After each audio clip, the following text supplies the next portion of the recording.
In a world where there's an oversaturation of multiplayer shooters, it's easy to become tired with the concept of shoot your friends over the internet. Nintendo has taken the tired shooter concept, some cute squid-like characters, and a healthy portion of video game logic, thrown it all in a blender, and handed us Splatoon.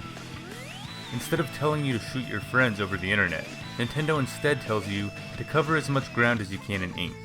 This game is all about painting each level with as much of your team's color of ink and keeping your opponents from doing the same. In concept, it sounds somewhat boring, but as soon as you get into the game, you'll find that the gameplay is extremely fun and satisfying. The real heart and soul of this game is the Turf War online multiplayer. The main goal of multiplayer is to paint as much of the level in your team's ink color. You can do this with variations of ink-filled super soakers, paint rollers, and a handful of different thrown ink spreading devices. Your ink tank will slowly deplete as you cover the area. When it comes time to refill it, you can turn your character into a little squid that will sink into the ink. In squid form, you can swim through your team's ink on the ground without the opponents being able to see that you're there. You move faster and can refill your ink this way, but watch out for the other team's ink because it will damage you and slow you down.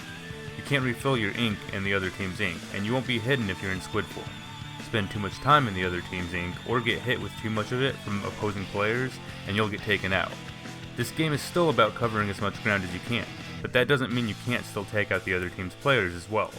You'll usually find a mix of players that focus only on covering ground, players that focus on trying to take out as many of the other team's players as possible, and players that are somewhere in between that. And the great thing is that sticking to one or all of those strategies will net you experience. With that experience, you'll level up your Inkling and gain access to better weapons and gear, which then you can go test out before you decide to buy them or not. Past the online multiplayer, there's a single-player campaign where you can play missions to earn special blueprints for unique weapons that you won't be able to earn just by playing the online multiplayer. It's got its own quirky story, where you'll find yourself fighting Octarians, the Inkling's enemies, who have stolen their zapfish that power the city. It's a fun way to get used to how the game controls and feels before jumping online.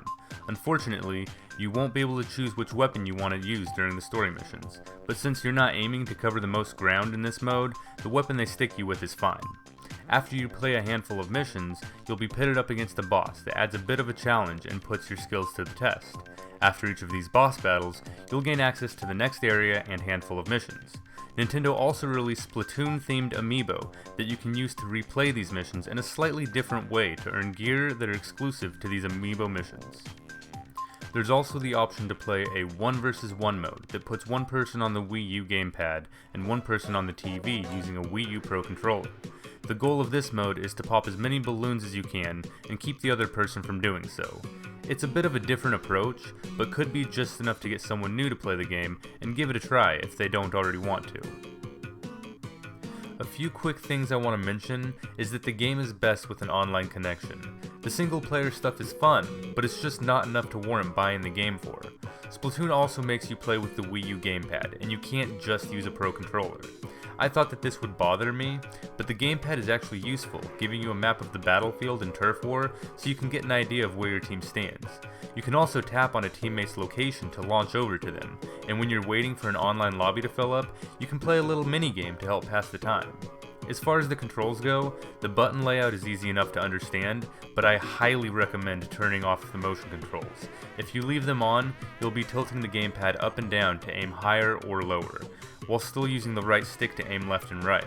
With the motion controls off, aiming is all on the right stick, making it feel like a standard third-person shooter.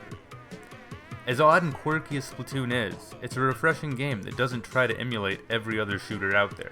It's a lot of fun to play with friends, or by yourself, and the online multiplayer has that draw to it that keeps you saying, just one more round. While it would have been easy to write this game off, I'm glad I didn't skip out on this amazing new game from Nintendo. With its quirky characters, fresh concept, and unique music that all fits together perfectly, Splatoon is such a blast to play, online or by yourself. If you own a Wii U, pick up Splatoon. You won't regret it.